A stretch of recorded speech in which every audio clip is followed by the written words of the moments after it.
Hey guys, my name is Hannah, and today I'm going to tell you about my travels and my book haul related to my travels. Uh, yeah, I've just spent the last month traveling, and I think there's a lot of magic that happens when you travel, and I experienced a lot of magic on my travels. I didn't go anywhere like international, I stayed in my country, but for where I did go, there was a lot of magic. And my thing is, I try not to accumulate a lot of stuff when I'm on the road because I kind of pack a lot with me. So I'm like, I'm going to have to pack it out.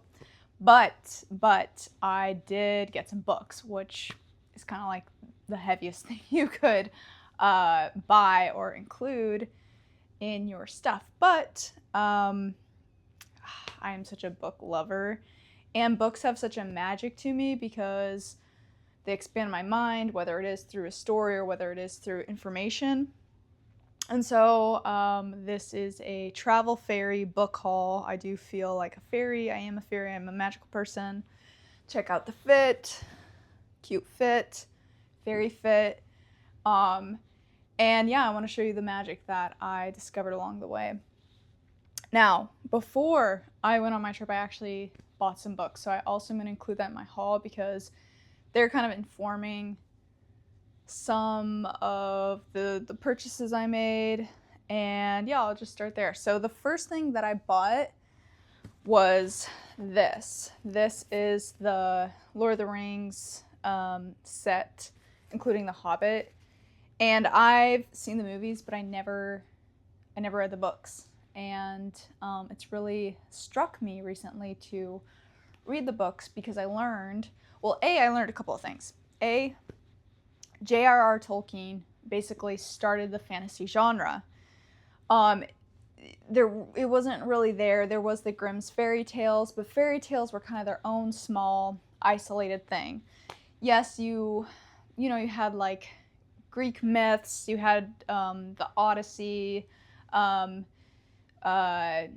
again, like Grimm's fairy tales. So there are some that there are these longer kind of epics, but there wasn't kind of a more modern day telling of these kind of fantasy myths.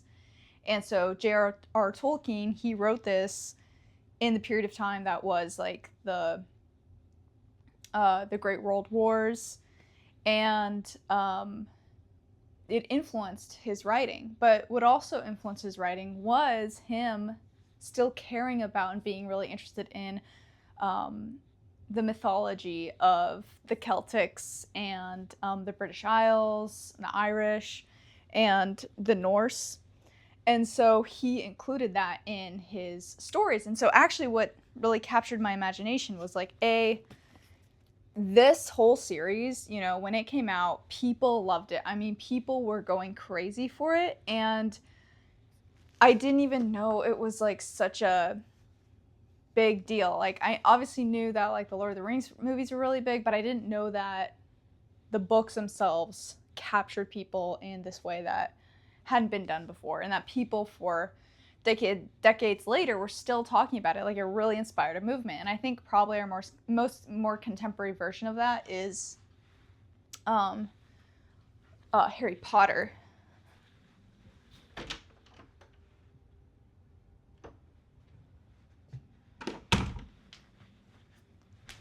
Because the Harry Potter people, I mean, they go nuts for Harry Potter. They love it, right? I mean, you still have the Potterheads of today.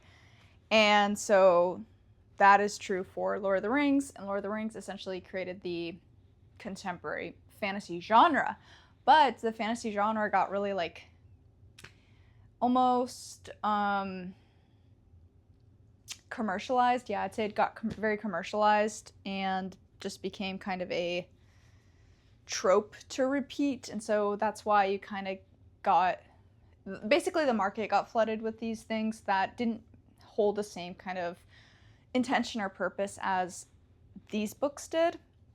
And then also on top of that, you had people who came out, God, who's the guy who did the Game of Thrones? That guy, he basically was like, oh, let's do the anti-hero, let's do the anti-fantasy. Like, it's still fantasy, but we're doing anti-hero where everyone is corrupt, everyone is bad. Ooh, this is so interesting. George R.R. Martin? What's with the RRs? So anyways, he kind of made the anti-hero. I've only seen a couple episodes of Game of Thrones, and I absolutely hated it. I hate the anti-hero. I find it very just disgusting and not interesting. Our culture has so many proliferations of and examples of the anti-hero, especially even in our politics. We just see so much corruption that it's kind of like, yeah, I think it's good for fiction to explore those themes, but when those are like a lot of the main characters, it's just like, why? I don't care about these people. I just wouldn't invest in them, and I wouldn't invest in their stories. But anyways, so yeah, I've been reading The Hobbit in this grouping, starting from the first one. And yeah, what I would say is just like, it's really great writing, it's really great storytelling. And what I loved about these books, or what I learned about them, is that he actually pulls from Norse mythology, Celtic mythology, both like from Irish and British Isles, their stories. And so in a way, he's actually preserving the culture. He's preserving our history.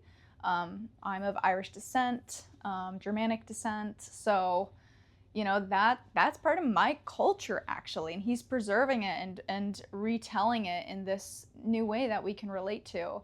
And so I'm totally enjoying that, and so that's my first connection to this.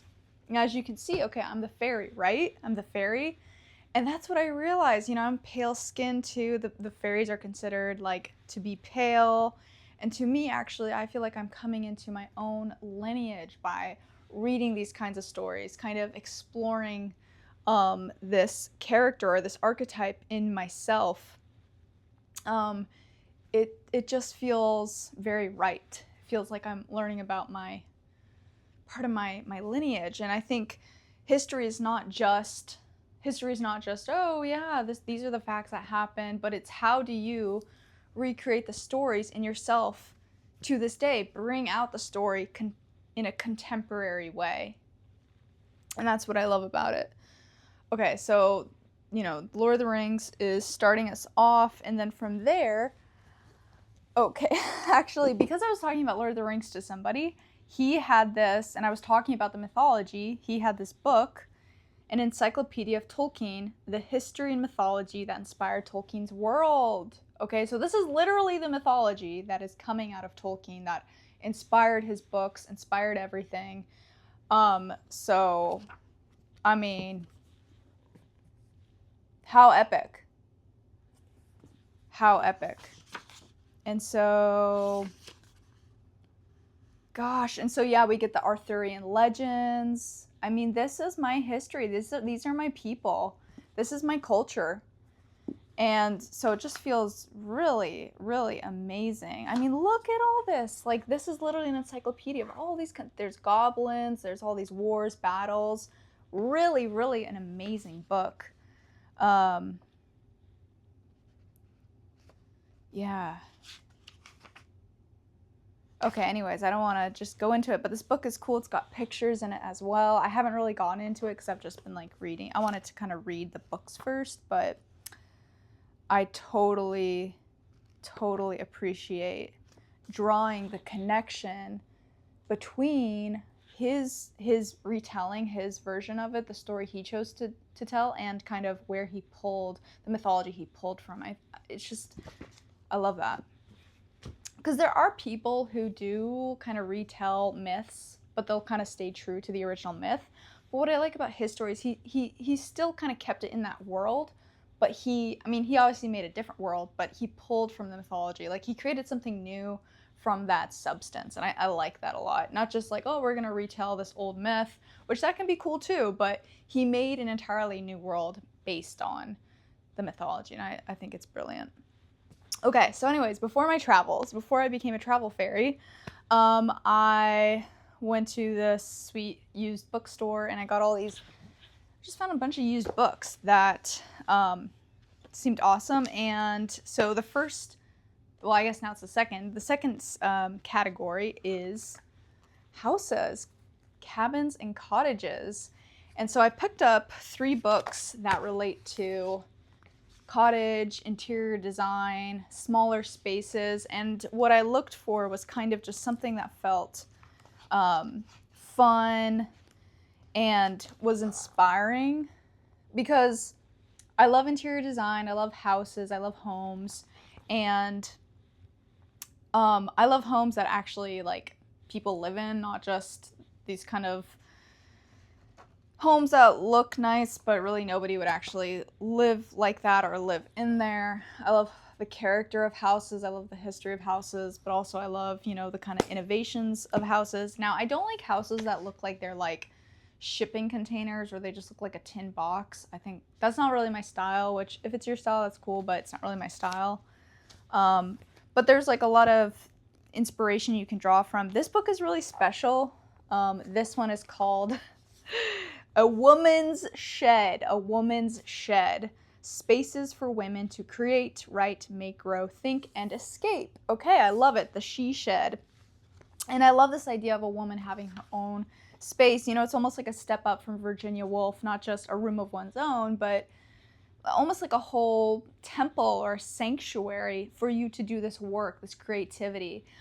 You know, because I'm very much of the belief that having kind of a separation between like your room and your workstation is important. You know, if you just like do any kind of learning about sleep hygiene, you'll learn that it's good to have a separation. So having a kind of designated artistic studio or space is just so special. And I just love the idea of this being your little cottage that you make and create out of. I just love, love, love that idea. And I love all the pictures. And so these are real people's like houses and how they've like, what they've created. And, you know, these are all like women and how they use their space. So I just love all the pictures and the stories that come out of it. So it's really, these books are really more about like visual things. Like I just love to learn. I love to collect. I love to add ideas.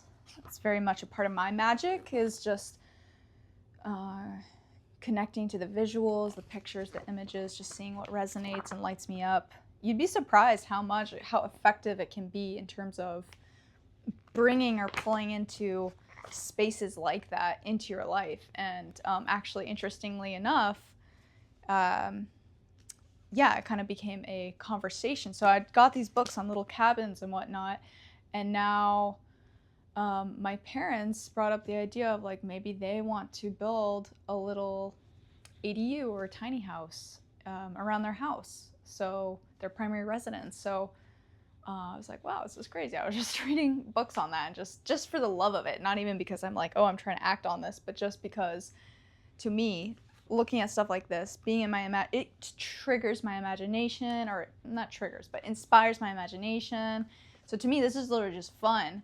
And you'd be amazed how following the fun kind of unfolds other things into your life.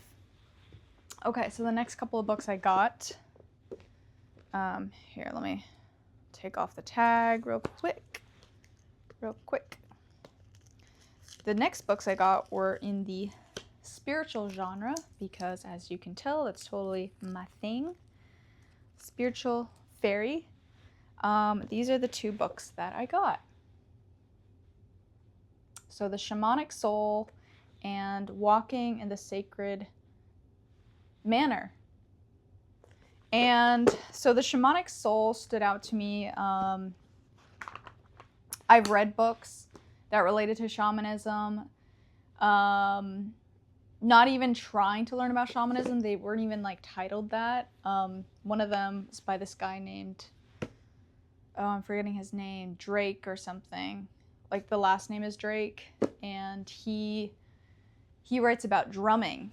And so I was reading his book about drumming because I have a drum. I'll show you right here. 1 second.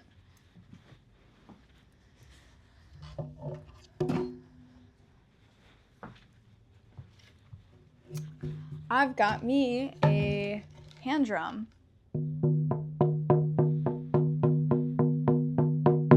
I was inspired to get this because I had a friend who had one, but I was inspired because of this book called the Tao of Drumming by Michael Drake. The I Ching, or the Tao of drumming, and he actually relates the rhythm and the beat patterns to the I Ching, saying that one single hit, that's yang energy because it's just one. And if you look on the I Ching, if you're familiar with the hexagrams, there'll be a solid line, and then there's like two, then a broken line, that's two lines. And the solid line is yang, the two broken lines are yin, and yin is like this. You know, the two broken, they both represent a beat. And so he plays patterns using the hexagrams, so you can follow a hexagram.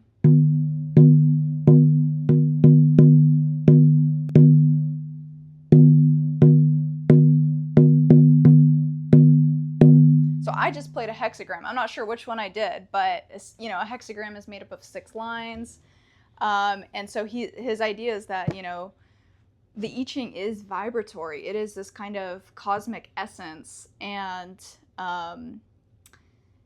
when you play it out in the drum is a rhythm maker. It is a vibrational maker, and it's kind of this, almost in a way, primordial vessel to carry forth frequency and energy. And of course, drumming is used in shamanic ways, and especially to go deeper, and you can just kind of go deeper in your meditation. And actually, if you hear this really stood out to me in his book, where he said if you play at a certain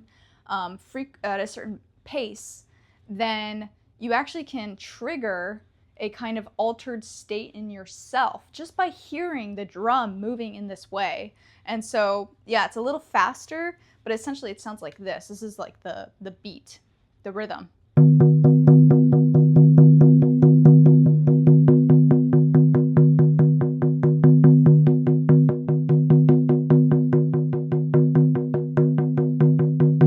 So to hear that for like 15 minutes, you will actually enter into a kind of altered state, a trance state. You're not going to be high, you're not going to be out of it, but you will feel a shift. And that really blew my mind, that listening to music in that way and the patterns of it, the beat, could alter you. And so it just made me really think about how so much music, you know, rhythm, the beat, the percussion, you know, sets the bass, sets the tone, sets the pattern for the whole song, and everything else is kind of like layered on top of that. And you can hear, when you start to study these rhythm patterns, you can hear, whoa, is this song a more upbeat song? You'll hear it's got more yang. You'll hear it just more like these kind of single note. And it might vary in how they hit it, but you'll hear more of that single note kind of variation. So yeah, anyways, that's my kind of foray into learning about the wording of shamanism. The thing that's very interesting about shamanism, and this is in Michael Drake's book, is he says that it is defined as experiencing ecstasy, and that ecstasy is this kind of full experience. It's like gnosis. It's being able to understand things because of the experience of it, and it's feeling connected to everything because of that desire to move in that direction. So it's really, really fascinating to me that shamanism is defined as this kind of ecstasy thing. And not in some kind of hedonistic, perverse way, which, you know, I think ecstasy is just a good thing for humans to experience in general, but that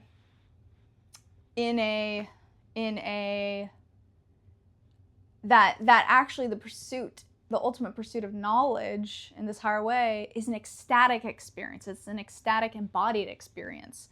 That is the path of the shaman, and it's really quite beautiful to me. So anyways, I leafed through this book, and yeah, I think it looks really interesting. I'm always curious. You know, there's so many shamanic traditions. Shamanism isn't just regaled to one culture. It's the oldest form of kind of religion in the world. and you'll see it independently developed all across the world. So really every part of the world, every culture has roots in shamanism. So that's why it's really awesome. This drum, if you're curious, was actually made. It's like got Celtic, I guess, intention. Like the man who made it, he has Celtic roots, and all of his kind of advertising had this like Celtic tone to it. And in Ireland, they've got what's called the Baron. It doesn't look like it's pronounced like that, but I think it's pronounced Baron. And they play it with this different kind of handle. But yeah, so you see drumming exists independently across the world. Shamanism exists independently across the world amongst various cultures. So really, shamanism is almost like everyone's culture. And if you want to learn like your particular lineage's style or something, you know, do it. But I think all forms are there to kind of, you know, encourage this deeper wisdom and ecstatic experience, and I'm all for that. So anyways, this book is similar, right? Walking in the Sacred Manner, Healers, Dreamers, and Pipe Carriers, Medicine Women of the Plains Indians. And so I'm just curious about her story.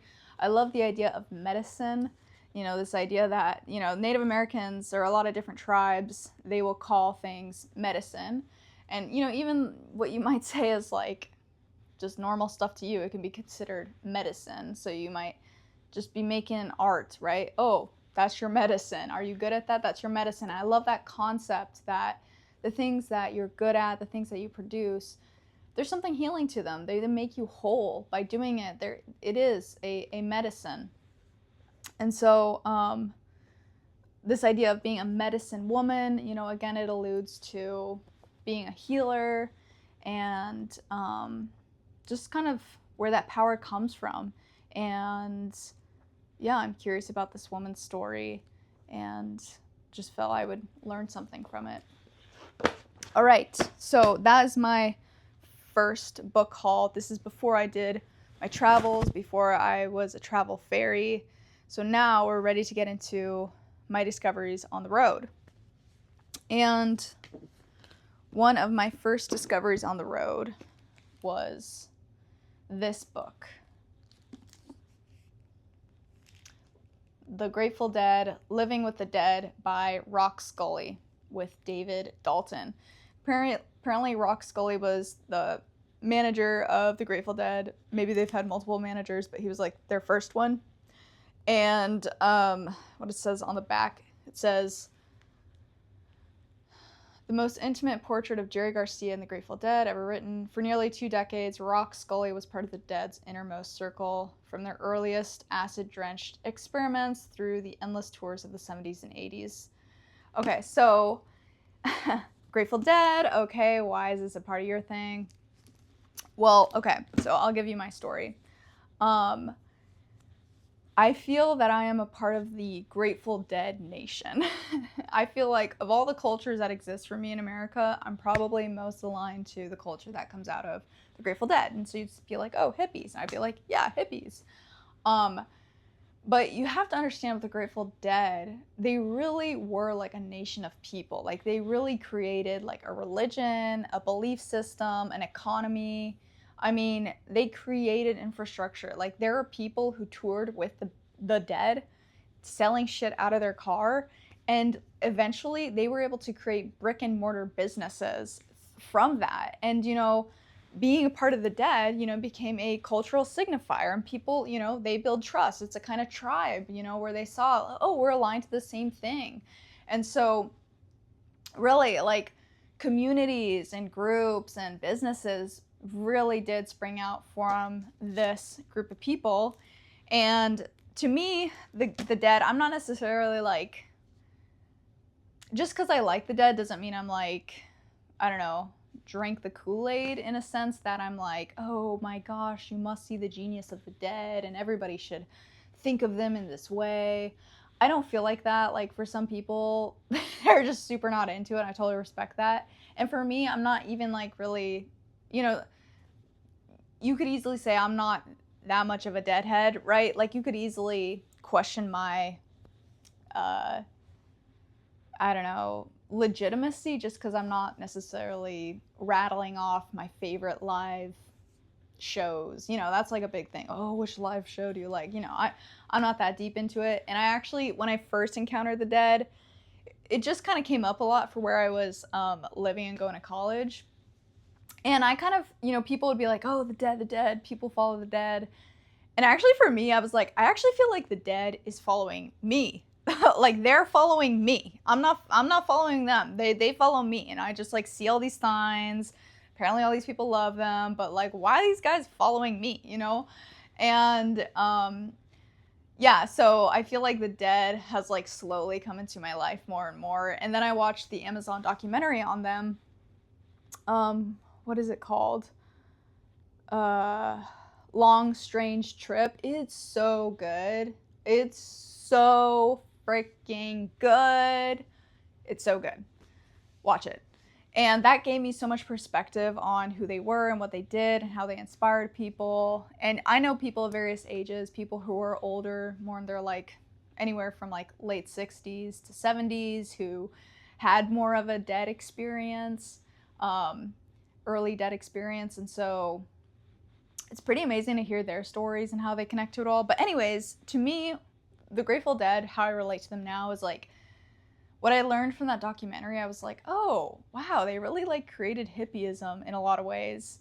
And yeah, I've been so influenced by those people. I kind of like work for a hippie company, even though like I work in a conventional way. All the people I work with, we're kind of hippies. And so in a way, I'm kind of like, I feel like my people are the hippies. And it's funny, if you ask young people now, or you say like, oh, you're a hippie, you know, people treat it like a dirty word and all this stuff. They got embarrassed of it. But, you know, I actually just think, I love it. I think it's great. And I don't think there's anything to be embarrassed about or whatever. I think, unfortunately, like, politicalization makes people self-conscious and they always want to, like, kind of have the upper hand. But no, I embrace it. I'm a fairy and a hippie and I'm all for it. But anyways, the Grateful Dead to me are like, to me, they're just like a nod from the universe or a wink from the universe. So when I see things like that, I'm like, oh, this is cool. And so anyways, the reason I found this book was I was in this cafe. And there were like a bunch of books all over the place. And I didn't realize that the books were more like a library. I thought it was like for sale. And no, it's a library. It was just this kind of like free library. And they, you know, had all these books there. And you could just take a book if you wanted to. And, you know, the idea is that you exchange or you bring it back. But, you know, I asked permission, like, hey, I'm traveling. Can I just have this book? And they're like, yeah, totally. And so, yeah, I got this book at this, like, library cafe. So that's really cool to me. And it stood out to me. It looks really cool. Also, I love this because this refers to the Fool card in tarot, which I love tarot and the symbolism of tarot. Ultimately, the tarot is, like, the story we're all living all the time, and so there's plenty of significance there. And yeah, so this just really stood out to me. And again, anything Grateful Dead kind of is like a wink to me from the universe. It's kind of like, hey, you know, we see you. And even just the name the Grateful Dead, like they found, that's a folklore story, that's a folklore tale, which is the story itself is of a hero who is going along and they help out essentially this dead spirit, not knowing that it's a dead spirit, or not knowing, maybe they do know, but they just help out this spirit who, for whatever reason, needs help. And they're not asking for anything in return. They just do it. And then the spirit later in the story somehow helps the hero. Like the spirit returns the favor, and that's why they're considered the Grateful Dead in the mythology, the folklore, because by honoring the dead, which to me relates to ancestor worship in a way, where you respect the dead, you respect those who came before you, you want to help them out, they're still in our world participating.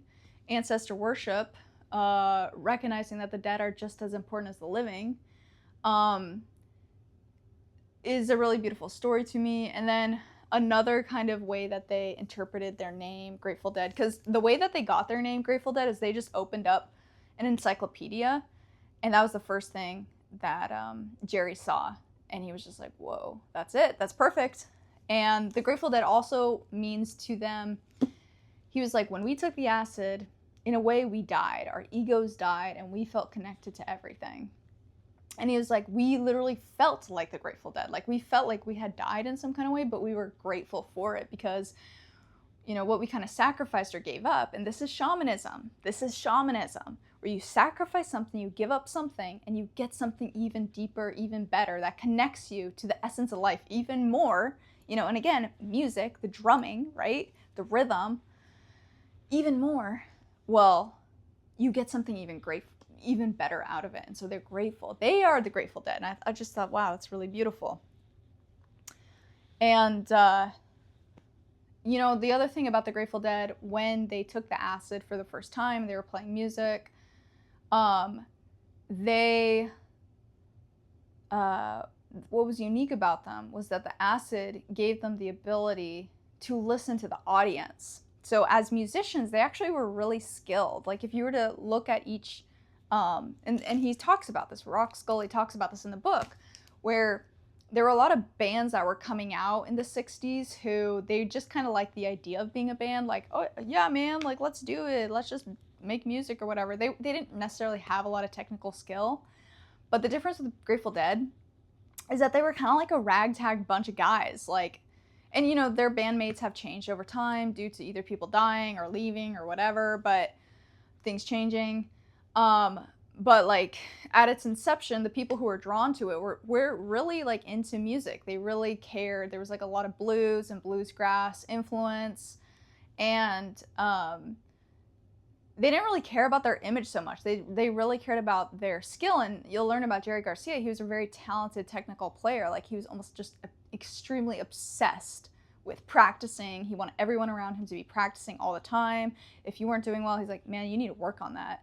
And so I have a lot of respect because they cared about their craft a lot. It wasn't just like, oh yeah, let's just play music and dick around. It was like, no, we're obsessed with doing this really well, learning about this rhythm, this pattern, bringing something to life. And then the acid enhanced it, where it was like, okay, they already had the technical prowess, and the acid gave them the ability to like listen and see something differently, so that they were connecting to the audience, and literally the audience was informing what they would play. They were like, I just got this hit that I should like play this thing next. And then the audience moved with it. And that's how the audience would describe it too. They were like, they felt like they were playing, the Grateful Dead was playing with them and through them, and they felt that they were all interacting together. And to me, I think that's really dope, and that's a positive musical experience. It really should be transcendental and spiritual, and I don't think a lot of musical experiences always capture that. I mean, some do, but like, I think a lot of kind of mainstream music definitely doesn't. But also a lot of concerts and shows have lost their value because they're just trying to like fill in ticket seats or do this performance, but it's really about that connection with the audience and using the audience as a way to inspire what you play. And that's why, you know, they've got this whole jam band thing, which is, you know, essentially jazz. You know, it's jazz with these kind of more electric sounds informed by blues and bluesgrass, which is really cool. Okay, so that was that book. And then I got some more books. And I found these books at like this kind of like, not quite, maybe I guess you'd say it's a flea market, but it's like this kind of antique shop. And it was so random. Like, I was totally not expecting I would find anything like this here. Like, I was like in this small conservative town. Like, I did not expect I would find any of this stuff. But the people that I was with, or what am I saying? I guess, you know, the universe drew me. The universe drew me to these books. And I got these 3 books. And again, they're on the magical side. So the first one that drew me was this one, Celtic Magic, as you can surely guess why. And what really interested me in this one is I read the first couple pages. And here, let me read you this. Elves. I'm not going to read the whole thing. I'll just read the first stanza. Elves by D.J. Conway. By the fern brake, deep and shady, there I met an elfin lady. Dressed in cobwebs, silk, and flowers, there she wiled, away the hours, waiting until dark. On the soft green moss beside her lay a baby wrapped in eider. Skin so fair and hair like midnight, the lady watched the coming twilight, waiting till 'twas dark. Silently I sat beside her, hoping for some words to gather. In my numb and startled mind, said the lady, "You're most kind to wait with me till dark." "Are you lost?" I asked the lady. "Is this your home, this fern brake shady? Will others come by star and moon?" She only smiled, began to croon to the elfin child. The baby slept. The lady told me, deep magic of the earth and sea. Spells, she whispered, strong and old. Use them well, she said. Be bold when spelling in the night. And it keeps going on. So I'll just give you that first page. I went over the one stanza, but that was beautiful, right? Look at that. It's gorgeous. Celtic magic and its uses today. For several decades, there has been a growing interest in the old pagan beliefs. People are seeking a more practical, personal system of belief, some way to be spiritual yet improve their lives. This includes pagan religion and magic, which is both practical and spiritual. It is not necessary to be of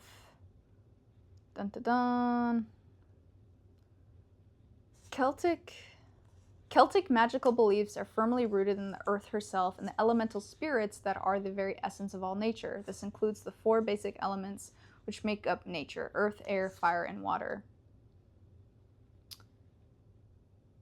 But perhaps the strongest belief, almost unique among ancient people, was their devotion to the Great Mother, the mother and warrior goddesses.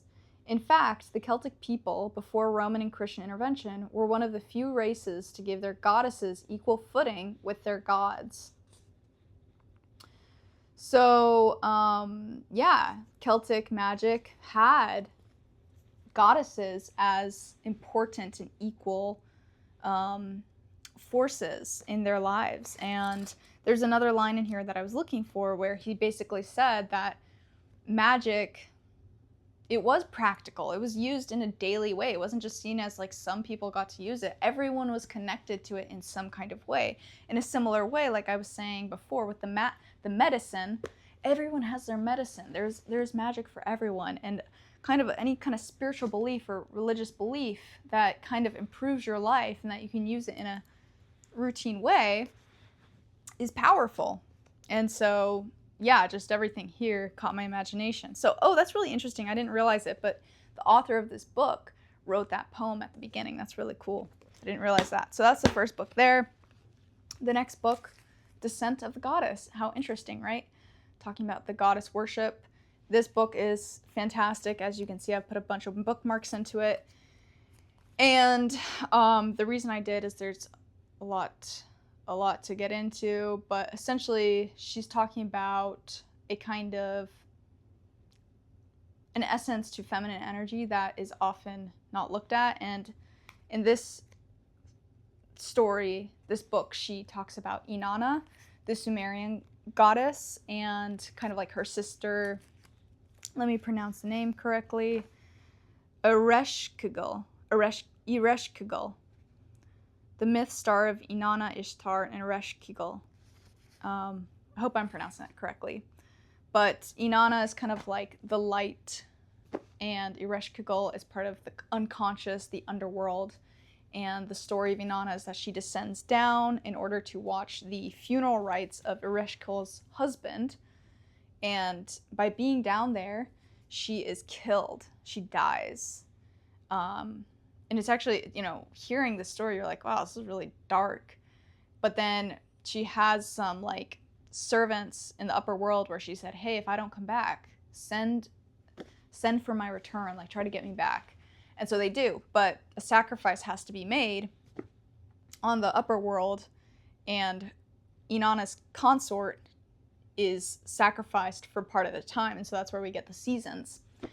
But she analyzes the Ereshkigal the chaos goddess, the underworld goddess, and how these kind of almost bipolar, or yeah, these different polarities of femininity, like this light, this nurturing, and then also this darkness, this coldness, this chaoticness, is a part of femininity and goddess worship. And you see that is true across cultures, where the goddess can be, you know, fertility and nurturing and loving and beautiful, but also it can be destruction and chaos.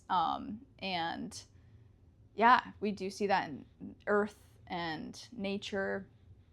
And I think for women to remember that and to know that that's part of their essence, is powerful, which I'm not here trying to say women should be just chaotic and destructive. Like, I'm not trying to say that, but I think as women, we get really self-conscious if, you know, we're not perfect or we're not appealing to this external expectation. Like there's something wrong with us, but there's not. It's actually a part of our nature in a way. And, you know, there's a lot to say about that, but I won't dive into it right now. But what I will dive into is the next book, Rune Power, The Secret Knowledge of the Wise Ones. And this is really cool because this is runes. I've known about the runes, but they never really necessarily captured my imagination, but this one did. And he says that this is runic shamanism. Look at this. A female runic shaman. And what has she got? She's got a freaking drum, guys. She's got a drum. Dressed formally with a drum and her staff with its horse's head representation, bands of runes. So yeah, I'm learning about the runes as they were divined through shamanism, saying that Odin, essentially the Norse god, father god, all father, he got them by giving a sacrifice of his eye and looking into this pool for this essence of life. So the runes are actually a lot like the I Ching. Like they're these kind of energetic patterns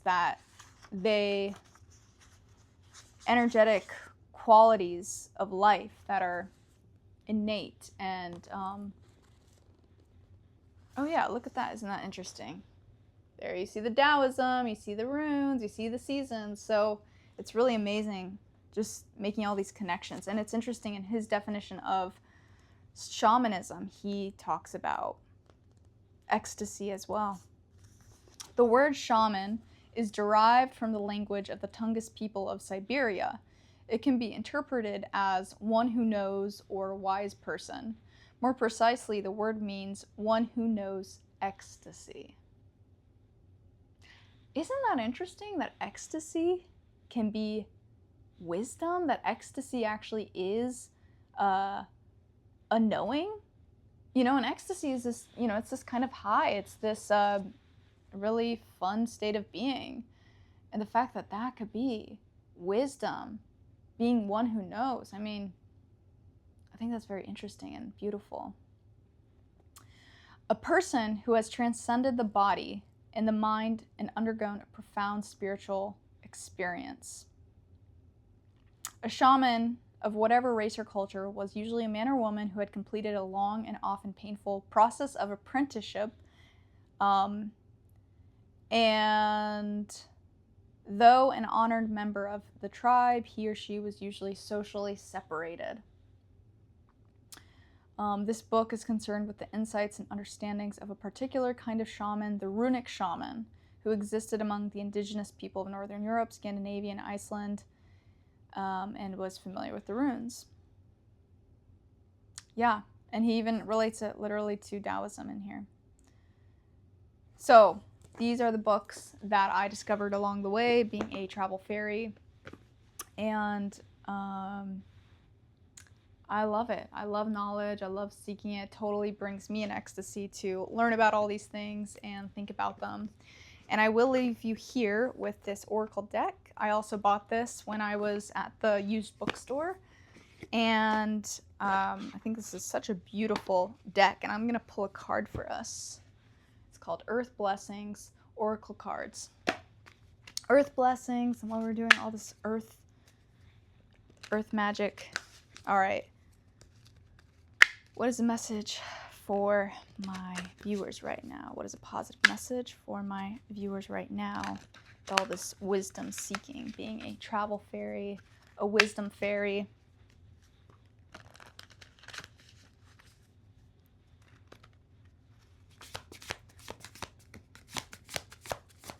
Oh, guys, look what I got. Oh, beautiful. Oh my goodness. Okay. I love this deck so much. It's so beautiful. We got artistry. May you find harmony in order. I love that. I love the idea that art brings about harmony and an order. Upbeat. May your inner child come out to play. To me, artistry really does, creating good artistry does channel the playfulness of a child or your inner child. I love that. And I want one more. One more. One more. I feel like one more is necessary. Oh, nope, nope. One more.